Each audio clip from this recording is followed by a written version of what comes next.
Sure. Last November became very symptomatic. I know exactly what those symptoms feel like. I know what my body goes through. And early on, the first couple of days or so, I thought maybe I was fighting off either a sinus infection or allergic reaction.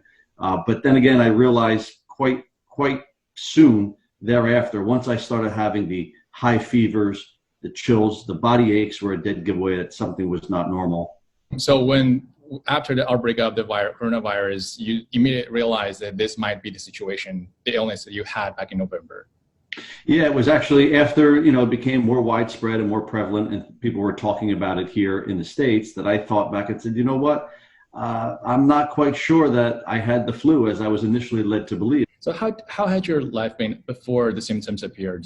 Were you traveling a lot, having a lot of public schedules? Do you have an idea about when or where you might have caught the virus before?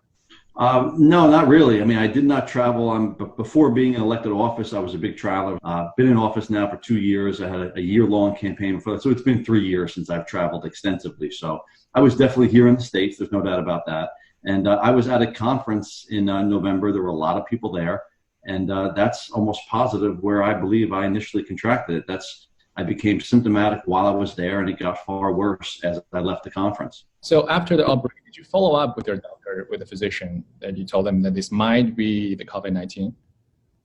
Yeah, so after everything became pretty widespread and prevalent here, we knew about it now, we knew what the symptoms were. I had been telling people that there's no doubt in my mind I had coronavirus back in November. Of course, people just kind of said, yeah, probably. Nobody really seemed to follow timelines at that point. And frankly, I had absolutely no reason to think to go get an antibody test. I don't think January, February, March, we even knew what an antibody test was. The part of the story where this all came about was I was just in my doctor's office for a routine physical. And while I was there, I kind of in passing said to him, you know what, you're taking blood from me. You think you can test me for the antibody? And this was only about a week or 2 weeks ago. And he said to me, I would love to test you. He said, we don't really have the test yet. I said, I can't believe that. This was probably late April, and we had just started getting a lot of corona tests because for the first few months, we didn't really have testing. They were hard to come by. So coronavirus test or antibody test? So yeah, I was asking him for the antibody test. At that time, about 2 weeks ago, so he took it from me and he goes, listen, everybody thinks they had it. It's psychological at this point. And he said, you're going to come back negative. He goes, but it takes about 10 minutes. So he takes it.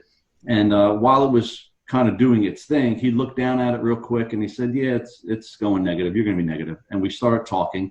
And about 5 minutes later, he looked down and I saw his reaction. His eyes almost came out of his head. And he looked down again. He looked at me and he looked down again. He looked at me and he goes, you're positive. He goes, you're positive. And I said, okay. I said, I'm not shocked. I said, I had it. So your reaction when you learned that you had antibody was, okay, that was it. Yeah, my reaction was, okay, wow. It wasn't shock to me because I knew what I knew. And frankly, my doctor said, listen, don't go out and change your life. You still need to wear masks. You still need to social distance. And this is the part that, I want to be very clear on. I did test positive corona antibody, and I believe that I had it in November when I was gravely, gravely ill, sicker than I've ever been in my adult life with nearly every single one of the symptoms. I never, ever said I had an absolute certainty. There's two options here. Either I was sick in November. Option B is I was recently positive, but I was asymptomatic. The problem with the more recently is that my test shows two antibodies. It's the antibody that has IgG, and I believe it's IgM. IgM is the more recent antibody. IgG is the longer term one that's been in your system for the longer amount of time, and that's the one I tested positive for. So when you couple together my symptoms, when you couple together the fact that the antibody test was positive, when you couple together the fact that I had the longer antibody in my system, and there's no way anybody will ever convince me that I was asymptomatic because nobody I've been around recently has tested positive.